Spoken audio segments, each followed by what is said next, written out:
दोस्तों, डिक्शनरी के इस वीडियो में आज मैं बात करने वाली हूँ सफिक्स मंद से बनने वाले 5 ऐसे अल्फाज की जिनको हम बहुत ज़्यादा इस्तेमाल करते हैं।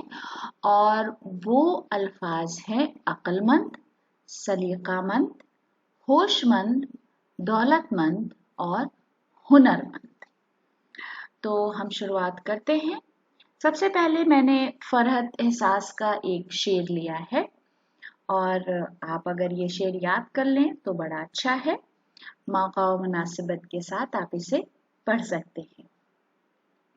वो अक्लमंद कभी जोश में नहीं आता, गले तो लगता है आगोश में नहीं आता। वो अक्लमंद कभी जोश में नहीं आता, गले तो लगता है आगोश में नहीं आता। तो दोस्तों, इस खूबसूरत शेर के बाद हम शुरुआत करते हैं।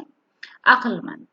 अक्लमंद का मतलब आप जानते हैं, बुद्धिमान है, इंटेलिजेंट है, वो इंसान जो सोच समझकर काम करता है। सलीकामंद। सलीकामंद का मतलब है वेल मैनर्ड, शिष्ट और ऐसा इंसान जो हर काम कायदे और करीने से करता हो। दौलतमंद, वेल्दी, धनवान जिसके पास बहुत रुपए पैसे हैं। हुनरमंद। हुनरमंद का मतलब है कुशल, स्किल्ड, स्किलफुल, यानी जिसके पास कोई हुनर है। होशमंद।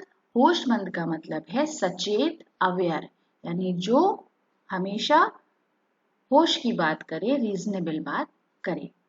तो दोस्तों, आज के वीडियो के लिए हमारी इतनी पेशकश थी। वीडियो आपको कैसा लगा, आपके कमेंट्स का हमें कमेंट्स बॉक्स में इंतजार रहेगा। बहुत बहुत शुक्रिया।